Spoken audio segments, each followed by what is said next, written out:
በስመ አብ ወወልድ ወመንፈስ ቅዱስ አሐዱ አምላክ አሜን። ሰላም ጤና ይስጥልን። የተወደዳችሁና የተከበራችሁ የእግዚአብሔር ቤተሰቦች፣ የእናታችን የቅድስት ድንግል ማርያም የአስራት የቃል ኪዳን የአደራ ልጆች እንዲሁም የቅዱሳኑ ወዳጆች በሙሉ እንደምን አላችሁ? እንደምን አደራችሁ? እንደምን ዋላችሁ? እንደምን አመሻችሁ? አሜን። ዛሬ የታላቁ የጻድቁና የኃያሉ የቅዱስ አባታችን የአቡነ እስትንፋሰ ክርስቶስ ወርሃዊ መታሰቢያ በዓላቸው ነው። ለዚህ ለተባረከና ለተቀደሰ ዕለት እንኳን በሰላምና በጤና አደረሳችሁ አደረሰን። ወደ ዛሬው ዋናው መርሃ ግብራችን ወደ አባታችን ወደ አቡነ እስትንፋሰ ክርስቶስ ወደ አስደናቂ ገድልና ተአምር ከማለፋችን በፊት ልባችንን አእምሯችንን ወደ ሰማያዊ አምላካችን ከፍ ከፍ እናድርግ። ከመዝሙረ ዳዊት ክፍል በእግዚአብሔር ቅዱስ ፈቃድ ዕጣ እናወጣና ለዛሬ እግዚአብሔር አምላካችን ሊነግረን ያሰበውን ሕያው ቃል እናዳምጣለን። ይህን ዕጣ እኛ በራሳችን ፈቃድ ሳይሆን ራሱ እግዚአብሔር አምላካችን አውጥቶ ለዛሬው ሕይወታችን ስንቅ የሚሆነንን ለመንገዳችን ብርሃን የሚሆነንን ቃል የመረጠልን ይሆን ዘንድ በምስኪን ባላዋቂ አእምሯችን በየዋህነት ሆነን ፈጣሪያችንን እንለምነዋለን። አቤቱ ቸርና መሐሪ የሆንክ አምላካችን ልዑል እግዚአብሔር ሆይ እኛ ደካማዎችና አላዋቂዎች ነን። አንተ ግን ሁሉን ቻይና ሁሉን አዋቂ ነህ። የልባችንን ጥማት፣ የነፍሳችንን ረሃብ፣ የሕይወታችንን ጎድጓዳ ስምጥ ታውቃለህና ዛሬ ለኛ የሚጠቅመንን፣ የተሰበረውን የሚጠግነውን፣ የታመመውን የሚፈውሰውን ቃልህን አንተው ራስህ ላክልን። በመንፈስ ቅዱስ ምሪት ይህ ዕጣ ይወጣ ዘንድ ቃሉን በውስጣችን ገብቶ ስር ሰዶ ፍሬ ያፈራ ዘንድ ከክፉ ነገር ሁሉ ይጠብቀን ዘንድ ቅዱስ ፈቃድህ ይሁንልን። አሜን። የዛሬውን ሙሉ ጊዜያችሁንም እሱን ፈጣሪያችንን እያስታወሳችሁ በቃሉ እየተጽናናችሁ በበረከትና በሰላም ትውሉ ዘንድ እግዚአብሔር አምላካችን ፈቃዱ ይሁን።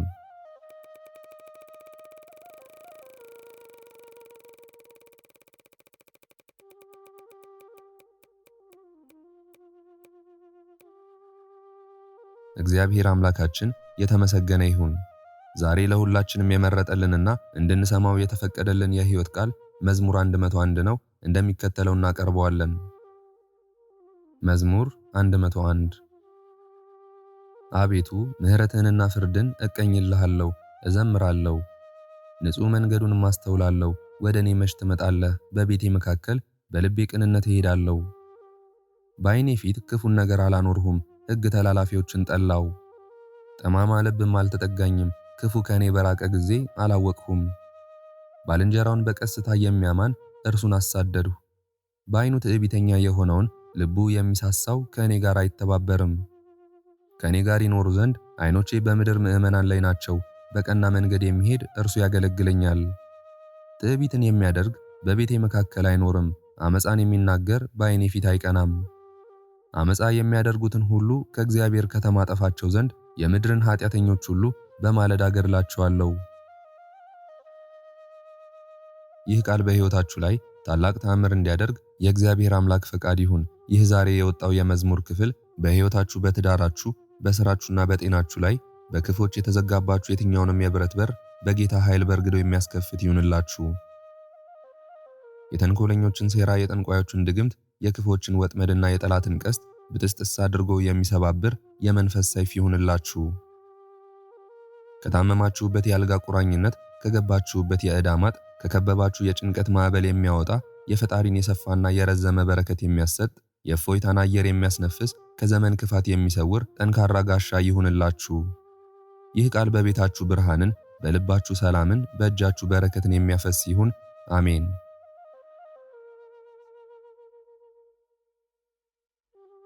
ወደ ዛሬው መርሃ ግብራችን ስናልፍ የተወደዳችሁና የተከበራችሁ አድማጮቻችን ልባችሁን ሰፋ አድርጋችሁ መንፈሳችሁን አረጋግታችሁ አብራችሁን እንድትቆዩ በታላቅ አክብሮት እንጋብዛለን። ዛሬ የምናስበው እጅግ ድንቅ የሆነ ቅዱስ አባት ነው። ዛሬ የምንዘክረው የሰማዩን መላእክት በምድር ላይ የወከሉትን፣ በጸሎታቸው ብዛት ሰማያትን ፀሐይን ያቆሙትን፣ በእንባቸው ኃይል የአጋንንት ሰራዊትን ያርበደበዱትን ታላቁን አባታችንን አቡነ እስትንፋሰ ክርስቶስን ነው። አባታችን አቡነ እስትንፋሰ ክርስቶስ ስማቸው ሲጠራ እንኳ ለነፍስ ሰላም፣ ለልብ ደስታ የሚሰጥ የክብራቸው ግርማ እርኩሳን መናፍስትን የሚያስደነግጥ ኃያል አባት ናቸው። ድንቅ የሆነውን ገድላቸውን ስናነብ በጾም በጸሎት በስግደትና በእንባ ያሳለፉትን ያንን ብሩህ ሕይወታቸውን ስናስታውስ እግዚአብሔር አምላካችን በቅዱሳኑ ላይ ስላደረገው ጸጋ እናመሰግናለን። እንዴት ያለ ግሩም ጸጋ ነው የተሰጣቸው! ዝናቸው ከጽንፍ እስከ ጽንፍ የናኘ፣ ክብራቸው በሰማይም በምድርም የገነነ፣ ኃያልነታቸው በሽታን በሚፈውሰው አጋንንትን በሚያባርረውና የተዘጋን ማኅፀን በሚከፍተው ቃል ኪዳናቸው የተመሰከረ ነው። አባታችን አቡነ እስትንፋሰ ክርስቶስ ሆይ በእውነት አንተን የወለደች ማኅፀን የተባረከች ናት። አንተን ያጠቡ ጡቶችም የተባረኩ ናቸው። በጨለማ ለምንጓዝ ለኛ የብርሃን ጮራ፣ በኃጢአት ማዕበል ለምንናወጥ ለኛ የሰላም ወደብ ሆነ ተሰጥተህናልና ክብርህ ከፍ ከፍ ይበል። አድማጮቻችን የዚህን ጻድቅ አባት ገድል ስትሰሙ ነፍሳችሁ በሐሴት ትሞላለች፣ አእምሯችሁ ከዓለማዊ ውጣ ውረድ አርፎ በሰማያዊ ሰላም ይዋጣል። በልባችሁ ውስጥ ጥልቅ የሆነ መንፈሳዊ ስሜት ይፈጥራል። በዓለማዊ ሐሳብ የዛለው ገላችሁ መንፈሳዊ ዕረፍትን ያገኛል። የተጨነቀው አእምሯችሁ በዚህ በተመረጠ የጸጋ ቃል ይታደሳል። አባታችን ሆይ በፊትህ ወድቀን እንለምንሃለን፣ እንማጸንሃለን። ከፈጣሪ በተሰጠህ ቃል ኪዳን አገራችንን ከጥፋት ሕዝባችንን ከእልቂት ታደግልን። የታመሙትን በጸበል ፈውስልን፣ ያዘኑትን በምልጃህ አጽናልን። ክብርህና ሞገስህ በሁላችንም ላይ ይረፍ። እኛ ልጆችህ ያንተን ስም ጠርተን አንተን አማላጅ አድርገን በፈጣሪ ፊት ስንቆም አናፍርምና አብዝተህ መርቀን ጸጋህንም አሳድርብን። የተሰበረውን ልባችንን ጠግንልን፣ የፈረሰውን ጎጆአችንን ቀና አድርግልን። አንተ በእግዚአብሔር ፊት ባለሟል ነህና የለመንከው ሁሉ ይሰጥሃልና እኛንም ከችግራችን ከጭንቀታችን ከሐዘናችን አውጣን።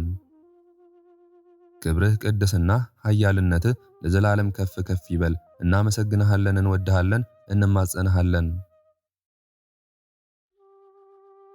የተወደዳችሁ የእግዚአብሔር ቤተሰቦች ይህንን ጥልቅና ነፍስ አድን የሆነ የአባታችንን ጸጋና ክብር ተካፋይ ትሆኑ ዘንድ አሁን በመቀጠል የሚቀርበውን ጸሎት፣ አስደናቂ ገድል፣ ተአምራታቸውን ምንም ሳታቋርጡ እስከ መጨረሻው በማድመጥ የበረከቱ ተካፋይ፣ የጸጋ ወራሽ፣ የፈውሱ ተሳታፊ እንድትሆኑ በእግዚአብሔር ስም እንጠይቃችኋለን።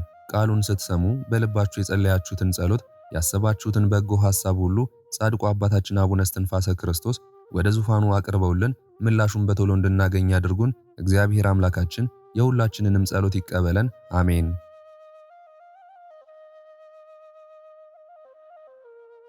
በስመ አብ ወወልድ ወመንፈስ ቅዱስ አሐዱ አምላክ አሜን። የአባታችን የአቡነ እስትንፋሰ ክርስቶስ ገድል የማክሰኞ። አንድ አምላክ በሚሆን በአብ በወልድ በመንፈስ ቅዱስ ስም አምነን ማክሰኞ የሚነበብ የአባታችን የአቡነ እስትንፋሰ ክርስቶስ ገድል ይህ ነው። ጸሎት በረከቱ ከሁላችንም ሕዝበ ክርስቲያንና ከአገራችን ከኢትዮጵያ ከደብራችን ከመካነ ቅዱሳን ጋር ለዘላለሙ ጸንቶ ይኑር አሜን። የአባታችን የአቡነ እስትንፋሰ ክርስቶስን የገድሉን ጣዕም ትሰሙ ዘንድ የመጣችሁ የቤተ ክርስቲያን ልጆች የሆናችሁ ወንዶችና ሴቶች በሙሉ ፈጽማችሁ በእዝነ ልቦናችሁ ስሙ፣ አድምጡ። በነጋ ጊዜ አባታችን በቤተ ክርስቲያን ውስጥ ቆሞ ሲጸልይ ካህናት አግኝተው ስለመገኘቱ ካህናቱ ተደሰቱ። ከሱ ጉዳይ ስላለኝ ወደ አበምኔታችሁ ውሰዱኝ አላቸው። ወደ መምህሩ ቤት ወስደው ስለ አመጣጡ ለመምህሩ ነገሩት። መምህሩም አስገቡት አለ። እስትንፋሰ ክርስቶስንም ወደ ቤት አስገቡት። ከአበምኔቱ ፊት በእግሩ ላይ ወድቆ ሰግዶ ጉልበቱን ሳመው። መምህሩ በመንፈስ ቅዱስ አውቆ አመጣጥህ እጅግ መልካም ነው፣ ልጄ ሆይ መነኩሴ ትሆን ዘንድ መጣህን አለው። አቡነ እስትንፋሰ ክርስቶስም አዎን አባቴ፣ ሐሳቤን ሁሉ አውቀሃል። ዓለምን አየኋት፣ አንድ እንኳን ጥቅም ያገኘባትን አላገኘሁም። በውስጧ የሚኖሩ ነገሥታት፣ መኳንንት፣ ባለጠጎች፣ ሀብት የሌላቸው ድሆች አለን አለን ሲሉ ፈጥነው በሞት ይጠፋሉ። የኃጥአን ዕድል ፈንታቸው፣ ጽዋ ተርታቸው፣ እሳቱ የማይጠፋ ትሉ የማያንቀላፋ ገሃነመ እሳት ነው። እኔም ሰውነቴን ከኃጢአት ነፍሴን ከገሃነመ እሳት አድናት ዘንድ ከዚህ ዓለም ባሕረ ኃጢአት በጸሎት መቅዘፊያ ታሻግረኝ ዘንድ ወደ ዋናተኞች አለቃ ወደ አንተ መጣው። እንደ በግ ራሱን ወደ ሰዋ ሊቀ ካህናት ክርስቶስ ወዳለበት መሰላል ጸሎት ታደርሰኝ ዘንድ እነሆ ከዓለም ሸሽቼ መጣው አለው። የኢየሱስ መዋ ልጅ የሚሆን አበምኔቱ ሰምቶ በእውነት እግዚአብሔር አንተን መርጦ እንደ አባታችን እንደ አቡነ ተክለ ሃይማኖት ዓለምን በመናቅ የመስቀል ሞት የምትሆን መከራን ትሸከም ዘንድ በጌታችን በኢየሱስ ክርስቶስ በወንጌልም ቀንበር ትጠመድ ዘንድ በ15 አህጉርም ትሾም ዘንድ ከዚህ ዓለም ለይቶ በምናኔ ያወጣ ጌታችንም ይወድሃል፣ እንደ በጎ አገልጋይም ያከብርሃል። ከእንግዲህ ልጄ እስትንፋሰ ክርስቶስ ሆይ መከራን ታገስ፣ ልብህንም አጽና፣ የእግዚአብሔርንም ሕግ ጠብቅ። የቸርነቱንና የይቅርታውን ብዛት አድርጎልህ ጽናትን ሰጥቶ ከመልካም ታምራት የተነሳ ጻድቃን አይተው ስላንተ እግዚአብሔርን እንዲያመሰግኑ አለው። በመነኮሳትም መጽሐፍ እንደተጻፈ 3 ዓመት ፈተነው። እስትንፋሰ ክርስቶስም በሐይቅ ገዳም ለመነኮሳት እንጨትን በመልቀም ውሃን በመቅዳት ለአባቶች መነኮሳት ምግብ ሊሆናቸው ከባህር ውስጥ ዓሣን በማውጣት ያገለግል ጀመር። በዚያን ጊዜ የአባቶች የመነኮሳት ቁጥር ከአርድእት ጋር 800 ነበር። 3 ዓመት በገዳሙ ላሉት መነኮሳት በመላላክ ከቆየ በኋላ ቸርነቱንና መልካም ሥራውን፣ ትሕትናውን፣ ባህሪ ዕንቁ እንደሚባል የጠራ ንጽሕናውን፣ ትዕግስቱን፣ ትሩፋቱን፣ ጽድቁን ባዩ ጊዜ በጣም ደስ አላቸው። ዳግመኛም ሀብተ ክህነቱን ጸሎቱንም እንደሚያዘወትር ለዘላለሙ ኃጢአት፣ ትዕቢት፣ ትዝህርትና ክፋት፣ ስስትና ቅናት፣ ሽንገላ፣ ሐሜት፣ ቁጣ እንደሌለበት አይተው ተረዱ። በፍቅርና በየዋህነት ጸሎትን ለመጸለይ ይጨነቃል እንጂ አይሰንፍም። የእጅ ሥራ በሚሰራበት ጊዜ በአፉ እየጸለየ በእጁ ይሰራ ነበር። ከ3 ዓመት በኋላ ማህበሩ ወደ አበምኔቱ ገብተው ይህ ልጅ በመልካም ሥራ ፍጹም ነው፣ ክፋት የለበትም፣ መልካም ሥራን ሁሉ ፈጽሟል ብለው ለአበምኔቱ ነገሩት። ከ3 ዓመት በኋላ የአባ እንጦንስና የአባ መቃርስን፣ የአባ ጳውሊንና የአባ አርሳኒዮስን፣ የአባ ኤዎስጣቴዎስንና የአባ አብሳዲን፣ የአባ ነቢዩድንና የአባ አቢብን፣ የአባ መቃቢስንና የአባ ኤላሪዮንን፣ የአባ ኪሮስንና 7 ዓመት በአፉ ድንጋይ ጎርሶ የኖረ የአባ አጋቶንን የቅዱሳንን ገድል ሁሉ በመከተል ሥርዓታቸውንም በመከተል አሳየ፣ ለሁሉ አራያ ሆነ። አበምኔቱም የእነዚህ ሁሉ በረከት በአንተ ላይ ይደር ብሎ ከባረከው በኋላ የምንኩስናን ልብስ አለበሰው። አስኬማን የኢትዮጵያ ሊቀ ጳጳሳትና የገዳማት አለቃ የመነኮሳት አባት ከሚሆን ከአባ ሙሴ ሕንፃ ደብረ ድባ ከሚባል ቦታ ተቀበላለው። ከዚህ በኋላ እስትንፋሰ ክርስቶስ የደብሩ መጋቢና ሊቀ ዲያቆን ተሾመ። መምህሩንና ገዳሙን ቤተ ክርስቲያኑንም አስደሰተ። ቤተ ክርስቲያንም በመላላኩ በመልካም ጸባይ ሆኖ በማመስገኑም ተደሰተችበት። የምንኩስናን ልብስ ለብሶ ጥቂት ወራት ከቆየ በኋላ የማህበሩን መነኮሳት ተሰናበታቸው። እነርሱም መርቀው ሸኙት። ወደ ጳጳሱም ሄዶ ካንተ ባረክ ዘንድ መጣሁ አለው። ጳጳሱም እስትንፋሰ ክርስቶስን ባየ ጊዜ በምግባር በሃይማኖት እግዚአብሔርን በመፍራት በትምህርት እንዳደገ በመንፈስ ቅዱስም እንደጸና በእግዚአብሔርም ጸጋ ፍጹም እንደሆነ አውቆ እንደ ሐዋርያት ጴጥሮስ የቅስናን ሥልጣን ሰጠው። ጳጳሱም የቃሉን አነጋገር የአንደበቱን ጣዕም ባየ ጊዜ አደነቀ። በእሱ ዘንድ ስውር ምስጢርን አይቷልና ከጥቂት ቀን በኋላ ቁምስናንና ኤጲስቆጶስነትን 3ቱንም ሥልጣን ሰጠው። ከዚህ በኋላ አባታችን እስትንፋሰ ክርስቶስ ጌታችን መድኃኒታችን ፈጣሪያችን ኢየሱስ ክርስቶስ ሰውነቱን በገራህተ መስቀል የጣለ ነፍሱን ያገኛታል፣ ስለኔ ሰውነቱን በገራህተ መስቀል ይጣል ያለውን አስቦ በጾምና በጸሎት በትህርምትና በስግደት ኖረ። ዳግመኛም ጌታችን ኢየሱስ ክርስቶስ ሰው ዓለሙን ሁሉ ቢገዛ ቢነዳ ነፍሱን ካጣ ምን ይጠቅመዋል ያለውን አስቦ ለኃጢአት ፍዳ ለጻድቃን ተድላ ደስታ እንዳላቸው አሰበ። ይህን አስቦ ከጳጳሱም ቤት ተባርኮ ከሸዋ አካባቢ ከምትገኝ ደብር ድንቅ ተአምራት እያደረገ እንደ ጌታችንና እንደ 12ቱ ሐዋርያት አጋንንትን ያወጣ፣ ድውያንን ይፈውስ፣ ለምጽን ያነጻ ጀመር። ክብርት በምትሆን በጸሎቱ ባመኑ ጊዜ ብዙ ድውያን ይፈወሱ ነበር። ተአምራት በማድረግ ከሐዋርያት አያንስም ነበር። በድውያንም ላይ እጁንና መስቀሉን ጭኖ ፈጥኖ ይፈውሳቸው ነበር። የኢትዮጵያ ሰዎችም ትሕትናውንና ንጽሕናውን፣ ቅድስናውን፣ ክብሩን፣ የቀና ሃይማኖቱን፣ መፈወሱን የአባታችን የአቡነ እስትንፋሰ ክርስቶስን ዝና በሰሙ ጊዜ ብዙ ሰዎች ወደ እርሱ መጡ። ዳግመኛም ዲያቆናትና ካህናት፣ ኤጲስቆጶሳት ከሸዋ ሀገርና ከአማራ ሳይንት ከኢትዮጵያ ምድር ሁሉ ከእርሱ ይባረኩ ዘንድ ወደ እርሱ መጡ። እሱም ነዳያንን፣ ምስኪናንን፣ ፈላሲያንን ወዶ ይቀበላቸዋል፣ እንጀራንና ውሃን ይሰጣቸዋል። የመላእክትን ንጽሕና ይወዱ ዘንድ 10 ቃላተ ኦሪትንና 6ቱን ቃላተ ወንጌልን ይጠብቁ ዘንድ ለሰዎች ያስተምራቸዋል። በጾም በጸሎት በተጋድሎ የአባቶቻችንን ሃይማኖት በማስተማር ኃጥአንን መክሮ ገስጾ ልዑልና ሕያው እግዚአብሔርን ወደ ማወቅ ይመልሳቸዋል። ደጋጎችንም ሰዎች የዲድስቅልያንና የሲኖዶስን መጽሐፍ ያስተምራቸዋል፣ የጀመሩትንም እንዲፈጽሙ ይመክራቸዋል። መምህራንንም በቅንነት ለሕዝበ ክርስቲያን ያስተምሩ ዘንድ የመጽሐፍን ቃል ያሳስባቸዋል። በአንዲት ቀን የፈወሳቸው ሕሙማንና ዓይነ ስውሮች፣ አንካሶች፣ በክፉ ደዌ የተያዙት ቁጥራቸው 80,000 ነው። በፈወሳቸው ጊዜ እነሱም ተጸጽተው ከኃጢአታቸው ወደ ንስሐ ይመለሳሉ። ብዙዎችንም ያመነኩሳቸዋል። የአብያተ ክርስቲያናት አስተዳዳሪ የሆኑ ዘንድ አበምኔት የሚሾማቸውም አሉ። አባታችን አቡነ እስትንፋሰ ክርስቶስም በአንደበቱ የስብከትን ጽናጽል የምስጋናን ከበሮ ያሰማል። ያለ እረፍትም 150 መዝሙረ ዳዊትን፣ 15ቱ መኃልየ ነቢያትን፣ 5ቱ መኃልየ ሰለሞንን፣ የሰባቱ ዕለታት ውዳሴ ማርያምን ከአንቀጸ ብርሃን ጋር 7 ጊዜ በመዓልት 7 ጊዜ በሌሊት ያደርስ ነበር። ሌሊቱን ሁሉ ቆሞ ያደርሳል። ነቢዩ ዳዊት በየዕለቱ 7 ጊዜ አመሰግንሃለሁ፣ ለዓይኖቼም ለቅንድቦቼም ሽልብታን ለሽፋሽፍቶቼም ዕረፍትን አልሰጥም እንዳለ እንደዚሁ ቆሞ ይጸልያል እንጂ ፈጽሞ አይቀመጥም። እንደሚገለባበጥ መንኮራኩርም 90,000 ጊዜ ይሰግድ ነበር። ዓይኑን አቅንቶ እንደ ክረምት ዝናብ እንባውን በእግዚአብሔርና በእናታችን በእመቤታችን ስዕል ፊት ያፈስ ነበር። ቅዱሳን በሚገረፉበት ገመድ ጀርባውን ይገርፋል። 13ቱን ሕማማተ መስቀል በማሰብ በእጁ ደንጊያውን ይዞ 13 ጊዜ በኃይል ደረቱን ይመታ ነበር። አቤቱ ጸሎቴን ስማ፣ ጩኸቴን በፊትህ ድረስ፣ ገጸ ምሕረትህንም ከኔ ወደ ሌላ አትመልስ እያለ ከመዝሙር እየጠቀሰ በምስጋና ቃል ወደ እግዚአብሔር ይጮህ ነበር። እግዚአብሔር ይነሳ፣ ጠላቶቹን በፊቱ ይበተኑ፣ በነፋስ ፊት ጢስ እንደሚተን፣ በእሳት ፊት ሰማደ ሮማር ቀልጦ እንደሚጠፋ፣ እንደዚሁም ኃጢአተኞችም ከእግዚአብሔር ፊት ይጠፋሉ።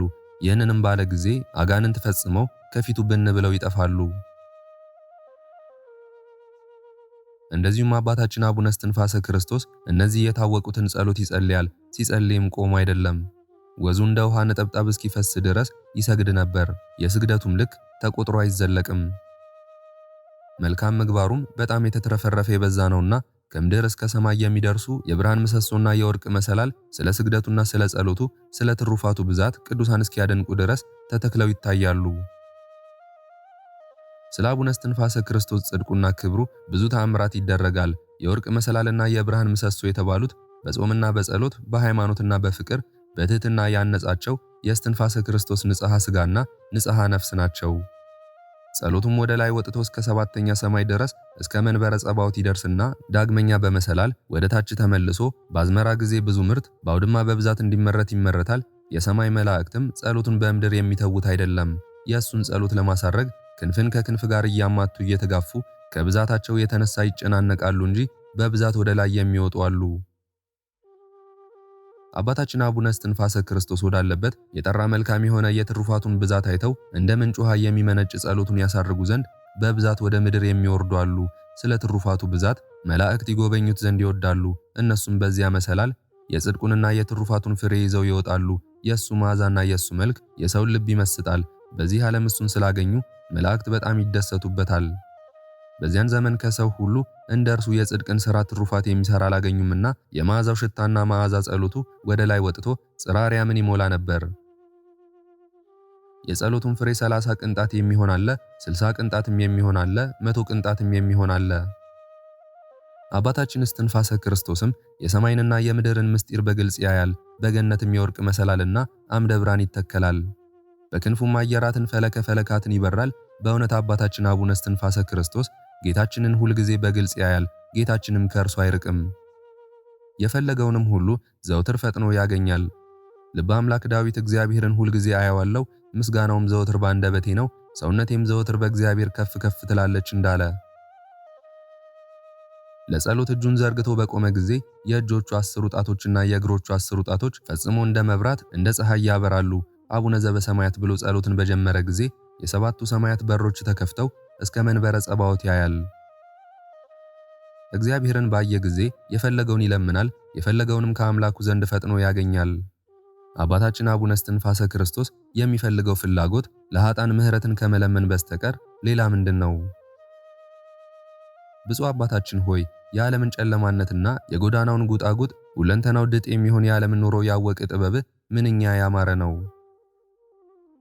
ከዚህ በኋላ አባታችን አቡነ እስትንፋሰ ክርስቶስ 40 መዓልትና 40 ሌሊት ጾሞ 40 ዕለት በተፈጸመ ጊዜ እህል ሳይቀምስ ጌታችን ኢየሱስ ክርስቶስ ወደ እርሱ መጥቶ 10ቱ ቃላተ ኦሪትንና 6ቱ ቃላተ ወንጌል በውስጣቸው የተጻፉትን 2 ጽላቶች ሰጠው። አስቀድሞ ለሙሴ በደብረ ሲና እንደሰጠው ለአባታችን ለአቡነ እስትንፋሰ ክርስቶስም 6ቱ ቃላትና 10ሩ ቃላትን 2ቱን ጽላት ሰጠው። 10ሩ ቃላት የተባሉትም እነዚህ ናቸው። በሰማይም ቢሆን በምድርም ቢሆን ከምድር በታችም ቢሆን ከኔ በስተቀር ሌላ አምላክ አታምልክ። የፈጣሪህ የእግዚአብሔርን ስም ጠርተህ በሐሰት አትማል። እግዚአብሔር በሐሰት ስሙን ጠርቶ የሚምለውን ሰው ከበደል አያነጻውምና። የፈጣሪህ የእግዚአብሔርን ሰንበት አክብር፣ ዘመንህ እንዲበዛልህ እናትህንና አባትህን አክብር። አትግደል፣ አትሰስን፣ አትስረቅ፣ አትመኝ፣ ወንድምህን እንደ ራስህ ውደድ የሚለውን ይህንን ቃል ለእስትንፋሰ ክርስቶስ በሚነግርበት ሰዓት ጊዜ መነኮሳት የሚያስፈራ ድምፅና የነጋሪት ድምፅ ይሰሙ ነበር። ታላቅ ብርሃንንም ያዩ ነበር፣ ተራራውም ይጤስ ነበር። ሕዝቡና መነኮሳት ሁሉ ፈርተው ከሩቅ ሆነው ይመለከቱ ነበር። ጌታችን ኢየሱስ ክርስቶስ ስድስቱ ቃላተ ወንጌልን ቀድሞ ለአንድ ወጣት እንደነገረው ዳግመኛ እንደዚሁ ለአባታችን ለአቡነ እስትንፋሰ ክርስቶስ አትግደል፣ ወደ ሌላ ሰው ሚስት አትሂድ፣ አትስረቅ፣ በሐሰት ምስክር አትሁን፣ እናትህንና አባትህን አክብር፣ ወንድምህን እንደ ራስህ ውደድ ብሎ ሰጠው። የአባታችን የአቡነ እስትንፋሰ ክርስቶስ ጸሎት በረከታቸው ይህንን መጽሐፍ ከጻፈው ካጻፈው ከተረጎመው ካነበበው ከሰማው በቤተ ክርስቲያኑም ከተሰበሰቡ ሕዝበ ክርስቲያን ጋር ይሁን። ይህንንም መጽሐፍ ለማጻፍ ከተባበሩት ከአካለ ወልድ ከተክለ ማርያም፣ ከአባ ወልደ ሥላሴ፣ ከሀብተ ሥላሴ፣ ከወለተ ጽዮን፣ ከጽጌ ማርያም፣ ከሳራ ገብርኤል፣ ከፍቅርተ ማርያም ጋር ይሁን ለዘላለሙ አሜን። የተአምር መጀመሪያ። አንድ አምላክ በሚሆን በአብ በወልድ በመንፈስ ቅዱስ ስም አምነን ቅዱስ ብፁዕ ክቡር የሚሆን የኃያሉ የአባታችን የአቡነ እስትንፋሰ ክርስቶስን የተአምር መቅድም እንጽፋለን።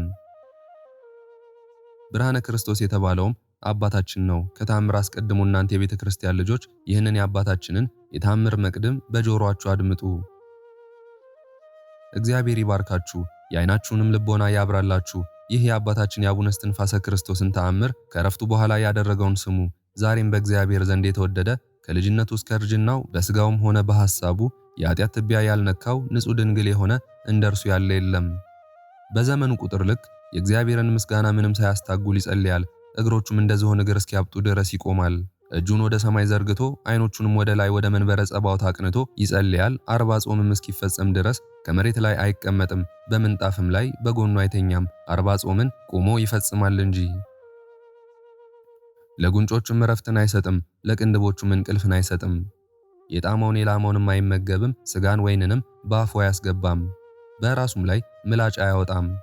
ናላው እስኪፈስ ድረስ እንደ መንኮራኩር ይሰግዳል። የሰማይ መላእክትም ወደ እርሱ ለመምጣት እየተሽቀዳደሙ ይጨናነቃሉ። ጻድቃንና ሰማዕታት እርሱ ካለበት ይሰባሰባሉ። ወደ ተጋድሎ ስቃይ ለመግባት የማትፈራ አርበኛ ነህ፣ ወደ መጋደል ግባ፣ አንተ ብፁዕ ነህ፣ ተጋድሎ ላንተ መልካም ነው አባ፣ እስከ መጨረሻ እስከ እረፍት ድረስ ወደ ኋላ አትመለስ ይሉታል። ተጋድሎም በእግዚአብሔር ዘንድ ተወዳጅነትን አግኝቷልና ይህ ቅዱስ ጻድቅ ከእግዚአብሔር በታችና ከእመቤታችን በታች ክብር ያለው አባታችን እስትንፋሰ ክርስቶስን ዘውትር እንዲህ ብለው ይመክሩታል። እናንት በአባታችን ቃል ኪዳን ያመናችሁ ምእመናን ሆይ እግዚአብሔር አብ ከባህሪ ልጁ ከወልድና ከባህሪ ሕይወቱ ከመንፈስ ቅዱስ ጋር በምሕረቱ ይጠብቃችሁ ይፈውሳችሁ። ሽማግሌዎቻችሁን ዕድሜ ይስጥላችሁ፣ ልጆቻችሁን ያሳድግላችሁ፣ ለወጣቶቻችሁ ማስተዋልን ያድልላችሁ፣ የጤና የሕይወት ዝናብ ያዝንብላችሁ። ዛሬም እንደዚሁ ለስውራን ቅዱሳን መነኮሳት በቆብና በአስኬማ አባት የሆነ ብርሃነ ክርስቶስ የተባለ አባታችን እስትንፋሰ ክርስቶስን አክብሩት።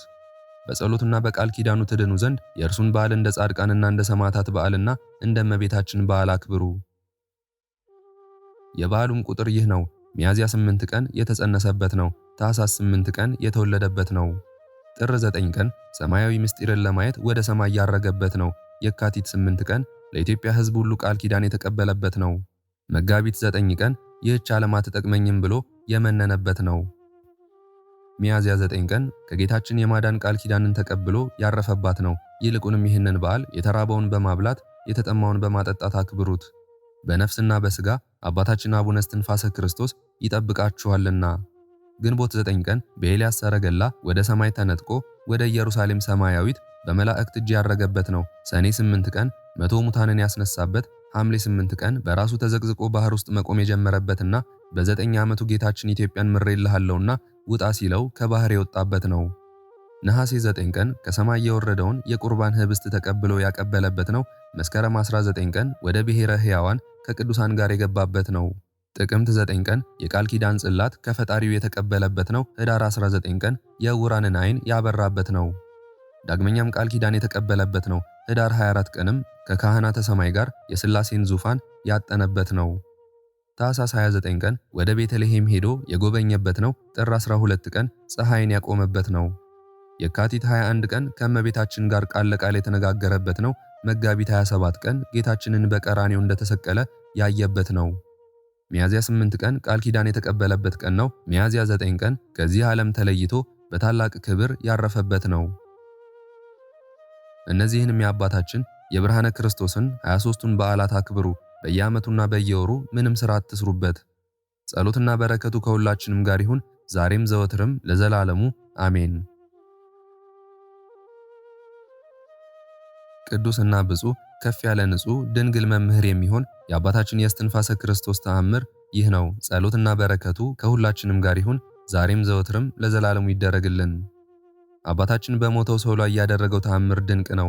አባታችን አቡነ እስትንፋሰ ክርስቶስ በተወለደ በ14 ዓመቱ ዓለምን ንቆ ወደ ገዳም ሄደ። ከዚያ በኋላ የኢትዮጵያን አድባራትና ገዳማትን ዞረ። በጾም በጸሎት በስግደት በመትጋት የምንኩስናን ሥራ ሁሉ በየገዳማቱ ገብቶ ፈጸመ። ከዚህ በኋላ የሚያርፍበት ቦታ ደብረ አስጋጅን ወይም ዳውንትን አገኘ። ከወጣ በኋላ በ17 ዓመት ፈጽሞ የማይቆጠር ለመናገር የማይቻል ተአምር እያደረገ ከደቀ መዝሙሩ ልብሰ ክርስቶስ ጋር የእግዚአብሔር መልአክ ቅዱስ ሚካኤል በብርሃን መስቀል እየመራ ተመልሶ ወደዚህ ገዳም ገባና በዚያ በረሃ ማንም ሳያያቸው መልአክ ከሰማይ ህብስት አውርዶ እየመገባቸው 1 ዓመት ተቀመጡ። ከዕለታት በአንድ ቀንም ታኅሳስ 8 ታላቅ ተአምር ተደረገ። በዚያች አገር አንድ ሰው ነበር። ይኸውም ሰው ዝንጀሮ ወደ እህል እንዳይገባ ከጓደኛው ጋር ከገደል ተቀምጦ ይጠብቅ ነበር። ከታች መዝሙረ ዳዊትን ሲደግም የአባታችንን ድምፅ ሰማ። አባታችን እየጸለየ ከገደሉ በታች በዋሻ ውስጥ ሳለ ይህ ሰው ከኔ በታች ምንድነው ያለው? ሰው ነው ወይስ ጋኔን ብሎ በያዘው ወንጭፍ ድንጋይ ወርውሮ ከመጽሐፉ ላይ አሳረፈ። በዚያን ጊዜ አባታችን ደነገጠ። ይህን በወንጭፍ ድንጋይ መጥቶ የመጽሐፌን ገበታ የሰበረብኝን ሰው አሳየኝ ብሎ ረጅም ጸሎት ጸለየ። መልአኩም ይህን ሰምቶ ያን ሰው ከገደሉ በታች በፊቱ ወረወረው። ያም ተወርውሮ ወደቀ። ወገቡም ተቆረጠ። ሰውነቱም በየክፍሉ ተለያዩ፣ ለየብቻው ወደቀ። ያም ሰው ድንገተኛ የመቅሰፍት ሞት ሞተ። ነፍሱንም የጨለማ አጋንንት እያዳፉ ወሰዷት። አባታችንም ስለዚህ ነገር እጅግ አደነቀ። ዳግመኛም የሞተውን ሰው ያስነሳለት ዘንድ ረጅም ጸሎት ጸለየ። ከዚህ በኋላ አዳኝ በሆነች በመስቀል ምልክት በሰውየው ሬሳ ላይ አማተበ። ነፍሱን የያዟትን መላእክት ጽልመትንም ወደ ሲኦል ይዘዋት እንዳይሄዱ አውግዞ ከፊቱ አቆማቸው። ከዚህ በኋላ ፊቱን ወደ ሰማይ አቅንቶ ወደ እግዚአብሔር ጸለየ። በሞተውም ሰው ላይ የራሱን መጠምጠሚያ ጣለለት። ያን ጊዜ ሟቹ ዓይኖቹን አርገበገበ። ከዚህ በኋላ ከሞት ወደ ሕይወት መልሶ አስነሳው። ያም ሰው በአባታችን ጸሎት ጥላ ድኖ ምንም እንዳልነካው ጤነኛ ሆነ። በጉልበቱም ወድቆ በፊቱ ሰግዶ ስለመነሳቱ እጁን እግሩን ሳመው። አባታችንም የጻድቃንና የኃጥአን ኑሯቸው እንደምን ነው ብሎ ጠየቀው። ያም ሞቶ የተነሳ ሰው በሰማይና በምድር የሆነውን ሁሉ ያም ቢጻፍ ኖሮ 150 መዝሙረ ዳዊትን የሚያህል ነው። በሱ ጸሎት ሙቶ ለተነሳ ሰው መሞትህንና መነሳትህን ለማንም አትንገር፣ ነገር ግን በመጨረሻ ዘመን ይህ ተአምር ይገለጣል። በዚህ ጎዳና ሂድ፣ እሷም ወደ ቤት ታደርሳለች አለው። ያም ሰው ልዑል እግዚአብሔርን እያመሰገነ ይህንንም ቅዱስ አባታችንን እያደነቀ አስቀድሞ መውደቁንና መሞቱን ዳግመኛም መነሳቱን አስቦ በደስታ ጎዳናውን ሄዶ ከቤቱ ደርሶ ገንዘቡን ሁሉ መጽውቶ ተመልሶ ወደ ገዳም ገባ። በአባታችንም በአቡነ እስትንፋሰ ክርስቶስ እጅ መነኮሰ። ለሱም ደቀ መዝሙር ሆኖ ሕጉንና ሥርዓቱን ጠብቆ እስከሚያርፍበት ጊዜ ድረስ ኖረ። ጸሎት በረከቱ ከሁላችንም ከሕዝበ ክርስቲያን ጋር ይሁን አሜን። ምስጋና ይሁን አንድ አምላክ ለሆነ ለአብ ለወልድ ለመንፈስ ቅዱስ ዛሬም ዘወትርም እስከ ዘላለም አሜን። የዛሬውን መርሃ ግብር በዚህ መልኩ ጨርሰናል። ዘወትር የምንለቀውን መርሃ ግብር እንድትከታተሉ ሳትሰለቹም እኔንም ይህን ጸሎት የተከታተሉትንም ሁላችንንም በጸሎታችሁ እንድታስቡን በመድኃኒታችን በአምላካችን በኢየሱስ ክርስቶስ ስም እጠይቃለሁ። እግዚአብሔር አምላካችን እስካሁኗ ሰዓት ጠብቆ ለዚህ ያበቃን የአባቶቻችን አምላክ ልዑል እግዚአብሔር ስሙ ፈጽሞ የተመሰገነ ይሁንልን። እናታችን እመቤታችን ቅድስት ድንግል ማርያም ዘላለማዊ ስሟ የተወደደ ይሁንልን። ጻድቃን ሰማዕታት፣ ቅዱሳን መላእክት እንደየክብራቸውና እንደየማረጋቸው የከበሩ ይሁኑልን። የዛሬውን ጸሎት ምስጋና ወይም ቃለ እግዚአብሔር በቅርብም በአካል በሩቅም በያላችሁበት ስትከታተሉ ለቆያችሁ በኋላም ለምታደምጡ በአሜነ በረከት ለተሳተፋችሁ በሙሉ በጸሎት እንድናስባችሁም ለጠየቃችሁን ፍቅርተ ማርያም ወለተ መስቀል ገብረ ጻድቅ ወለተ ማርያም ወለተ ጻድቅ ወለተ ሰማያት እህተ ማርያም ኪዳነ ወልድ ወለተ ማርያም ገብረ ሕይወት ገብረ ሐና ተስፋ ሚካኤል ሁለተ ሰማያት ገብረ ሥላሴና ስዕነ ማርያም ወለተ ሥላሴ ወልደ ያሬድ ገብረ ሥላሴ ወለተ ዮሐንስ ወለተ ሰንበትና ክንፈ ሚካኤል ወለተ ጻድቅ ወለተ ሐና ሴቴ አስካለ ማርያም ወለተ ጻድቅ ወለተ ማርያም ፍሬ ሰንበት ወለተ ማርያም ፍሬ ሰንበት ወለተ ሥላሴ ገብረ ጻድቅ ወለተ ሰንበት ወለተ ማርያም ወለተ ገብርኤል ገብረ ሥላሴ ወልደ ሰንበትና ጽጌ ማርያም ወለተ ኪዳን ሀብተ ማርያም ፍቅረ ሥላሴ ማርዬ ሳህለ ማርያም ወለተ ኢየሱስ አጸደ ማርያም ወለተ ጻድቅ ወለተ ማርያም ወለተ ማርያም ወለተ ማርያም ወለተ ማርያም ክንፈ ሚካኤል ወልደ ገብርኤል ወልደ ጊዮርጊስ ወልደ ሰንበት ኃይለ ሚካኤል ወለተ መድህን ወለተ ማርያም ወለተ ጻድቅ ወለተ ማርያም እህተ ሚካኤልና ኃይለ ሚካኤል ወለተ ኢየሱስ ወልደ ሰንበት ገብረ መድህን ገብረ ኪዳን ብርሃነ መስቀል ገብረ ሥላሴ ብርሃነ ሕይወት ፍቅርተ ሚካኤል አማሃ ሥላሴ ወለተ መድህን ገብረ ሥላሴ ክንፈ ሚካኤል ኃይለ ኢየሱስ ገብረ ኪዳን ገብረ ሥላሴ ፍቃደ ሥላሴ ኃይለ ኢየሱስ ኃይለ ማርያም ወለተ ሥላሴ ሳህለ ማርያም ወለተ ሥላሴ ሰብለ ማርያም ወለተ ኢየሱስ ወለተ ኪዳን ወለተ ሐና ወለተ መስቀል ወለተ ሕይወት ሰሊና ወለተ ትንሣኤ ዮሐና ንግሥቲ አዜብ ወለተ ጻድቅ ገነተ ማርያም ገብረ ሥላሴ ወለተ መድህንና ገብረ መድህን እህተ ማርያም ወለተ ቂርቆስ ወለተ ሐና ገብረ እግዚአብሔር ገብረ ሥላሴ ገብረ ማርያምና ወልደ ሥላሴ ወለተ ሊባኖስ ወለተ ሐና ወለተ ሥላሴ በትረ ማርያም ወለተ ኪዳን ወለተ ሐና አጸደ ማርያም ፈቃደ ማርያም ወለተ ማርያም ወለተ መድህን አመተ ኢየሱስ ወለተ ሚካኤል አምደ ሚካኤል አስካለ ማርያም ኃይለ ሚካኤል ገብረአብ ኃይለ ገብርኤል ወለተ ሥላሴ ወለተ ሰንበት። ሁላችሁንም እግዚአብሔር ያስባችሁ ከነቤተሰባችሁ በሕይወት በጤና ያቆያችሁ። ዕድሜ ዘመናችሁ የተባረከ ስራችሁን የሰመረ ቀናችሁን ያማረ ኑሯችሁን የከበረ ጸሎታችሁንም የተሰማ ያድርግላችሁ አሜን። እንዲሁም በአካል በሥጋ የተለዩንን ወለተ ሥላሴ ገብረ ሥላሴ ወለተ ማርያም ወለተ ሐና ፍቅረ ማርያም ሳህለ ማርያም እግዚአብሔር አምላካችን ነፍሳቸውን ይማርልን፣ በአጸደ ሕይወት በገነት በመንግሥተ ሰማይ ያሳርፍልን አሜን። አነሳስቶ ላስጀመረን አስጀምሮም ላስፈጸመን ለልዑል እግዚአብሔር ክብርና ምስጋና ይግባው ዛሬም ዘወትርም ለዘላለሙ አሜን። አቡነ ዘበሰማያት